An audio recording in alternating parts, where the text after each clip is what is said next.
تلواریں اٹھائی ہوئی ہیں، لیکن اللہ فرما رہے ہیں وَلَئِن صَبَرْتُمْ لَهُوَ خَيْرٌ لِلصَّابِرِينَ۔ اے میرے محبوب صلی اللہ علیہ وسلم، جنگ کے میدان میں تمہارا مقابلہ کرنے کے لیے کوئی آئے، قتل کر دو، رحم کبھی نہ کرنا، لیکن جنگ کے علاوہ اگر تمہارے پاس کوئی آدمی آئے، چاہے ظالم بن کر آئے، چاہے وہ کافر کیوں نہ ہو، عیسائی کیوں نہ ہو، یہودی کیوں نہ ہو، مشرک کیوں نہ ہو، اللہ فرماتے ہیں میرے محبوب ان کو معاف کر دے۔ یہ معاف کرنا اللہ کے ہاں زیادہ دے کہ پیغمبر صلی اللہ علیہ وسلم کا امتی ہونا ایک بہت بڑی سعادت ہے۔ حضرت موسیٰ علیہ السلام کوہ طور پر گئے، اللہ تعالیٰ سے کتاب لیں، 40 دن 40 راتیں حضرت موسیٰ علیہ السلام نے عبادت کی، 40 دن 40 راتوں کا ایک ہی روزہ رکھا، پھر اللہ تعالیٰ نے حضرت موسیٰ علیہ السلام کو تورات کتاب عطا فرمائی۔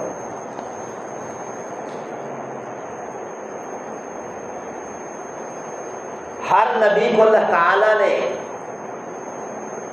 کتاب جب عطا فرمائی تو اس نبی کو عبادت میں بیٹھنا پڑا، لیکن جب میرے محبوب صلی اللہ علیہ وسلم کی باری آئی، ہمارے محبوب صلی اللہ علیہ وسلم گھر کے اندر ہیں، اپنے گھر والوں کے ساتھ بیٹھے ہیں، تب بھی اللہ نے قرآن اتار دیا۔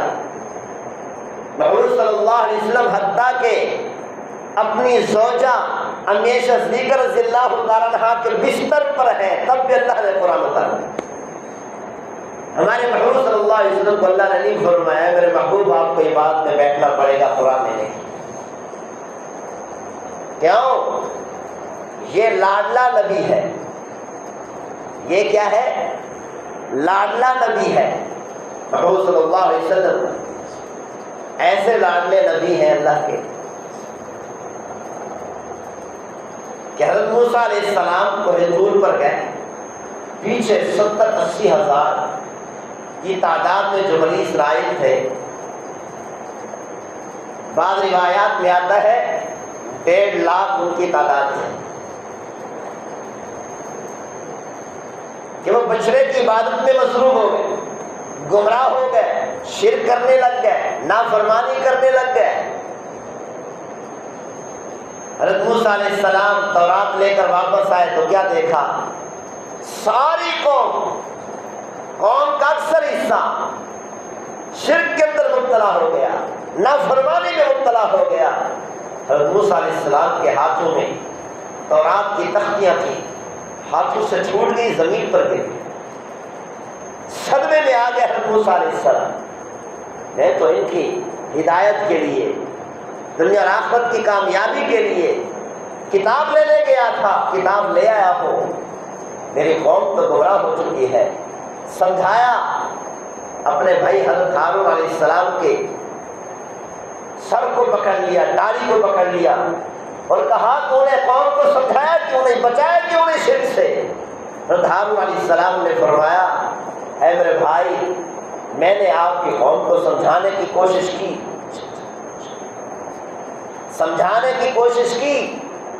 لیکن ان کو سمجھ نہیں آئی۔ حضرت موسیٰ علیہ السلام نے اپنی قوم کو سمجھایا یہ شرک بہت بڑا گناہ ہے، توبہ کرو۔ حضرت موسیٰ علیہ السلام کی قوم نے کہا توبہ کرنے کو تیار ہے۔ طریقہ کیا ہے؟ جو بات میں بیان کرنا چاہتا ہوں کہ محبوب صلی اللہ علیہ وسلم سے اللہ کتنی پیار کرتا ہے، اپنے نبی سے اللہ کتنی پیار کرتا ہے، اپنے نبی کی امت سے اللہ کتنی پیار کرتا ہے۔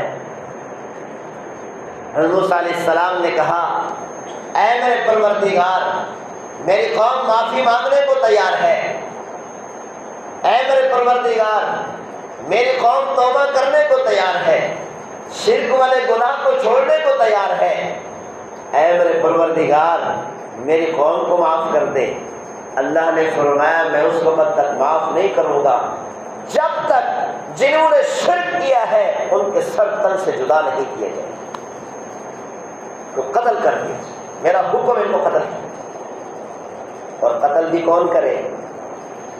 بنی اسرائیل کا وہ گروہ جنہوں نے ان کو روکا نہیں تھا، خاموش رہے، وہ لوگ ان کو قتل کیا۔ ساری قوم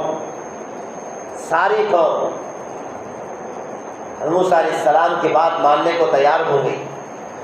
جو لوگ شرک میں مبتلا تھے قتل ہونے کو تیار ہو گئے، لائن میں بٹھا دیا گیا، قتل کرنا شروع کیا۔ 60-70 ہزار کا مجمع قتل کر دیا، سرکن سے جدا تھا۔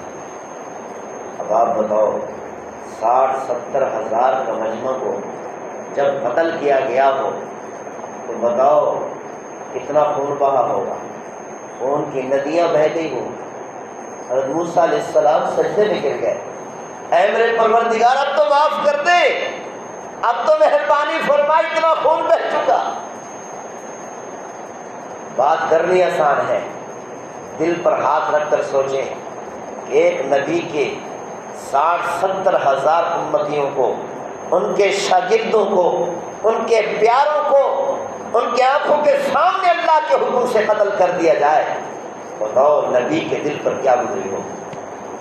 حضرت موسیٰ علیہ السلام پیغمبر صلی اللہ علیہ وسلم کے سامنے غزوہ احد کے موقع پر 70 صحابہ کو شہید کیا گیا، محمد صلی اللہ علیہ وسلم تڑپ اٹھے تھے۔ صرف 70 صحابہ کو شہید کیا گیا، پیغمبر صلی اللہ علیہ وسلم تڑپ اٹھے تھے، اتنے تڑپ اٹھے تھے، کہہ اٹھے تھے کہ اے کافروں، تم نے ہمارے ان آدمیوں کو قتل کیا ہے، ہم ان سے بڑھ کر تمہارے آدمیوں کو قتل کریں گے۔ اللہ نے قرآن اتار دیا، وَإِنْ عَاقَبْتُمْ فَعَاقِبُوا بِمِثْلِ مَا عُوقِبْتُمْ بِهِ۔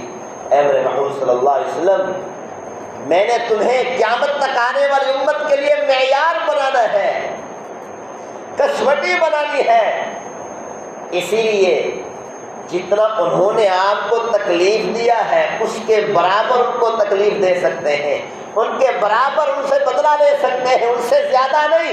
یہ جو آپ کے صحابہ نے اور آپ نے یہ لفظ کہا ہے کہ ہم تمہارے بہت سے لوگوں کو قتل کریں گے، ڈبل ٹرپل لوگوں کو قتل کریں گے، حضور صلی اللہ علیہ وسلم نے فرمایا یہ ہمارے بھیجے ہوئے اسلام کے خلاف ہے۔ وَلَئِن صَبَرْتُمْ لَهُوَ خَيْرٌ لِّلصَّابِرِينَ۔ اللہ نے فرمایا میرے محمود صلی اللہ علیہ وسلم، اگر تم صبر کرو گے، یہ صبر کرنا تمہارے لیے سب سے بہتر ہے۔ معاف کرنا، صبر کرنا، درگزر کرنا، ظالم کو چھوڑ دینا، اللہ نے فرمایا ہے میرے محمود صلی اللہ علیہ وسلم یہ تمہارے لیے سب سے بہتر ہے، یہ تمہارے لیے سب سے بہتر ہے۔ مقابلے میں کون تھے؟ یعنی مسلمان تھے؟ نہیں، کافر تھے، مشرک تھے، جو صحابہ اکرام کو جنہوں نے شہید کیا، 70 صحابہ کو شہید کر دیا، وہ کافر تھے، تلواریں اٹھائی ہوئی ہیں، لیکن اللہ فرما رہے ہیں وَلَئِن صَبَرْتُمْ لَهُوَ خَيْرٌ لِّلصَّابِرِينَ۔ اے میرے محمود صلی اللہ علیہ وسلم، جنگ کے میدان میں تمہارا مقابلہ کرنے کے لیے کوئی آئے، قتل کر دو، رحم کبھی نہ کرنا، لیکن جنگ کے علاوہ اگر تمہارے پاس کوئی آدمی آئے، چاہے ظالم بن کر آئے، چاہے وہ کافر کیوں نہ ہو، عیسائی کیوں نہ ہو، یہودی کیوں نہ ہو، مشرک کیوں نہ ہو، اللہ فرماتے ہیں میرے محبوب ان کو معاف کر دے۔ یہ معاف کرنا اللہ کے ہاں زیادہ بہتر ہے۔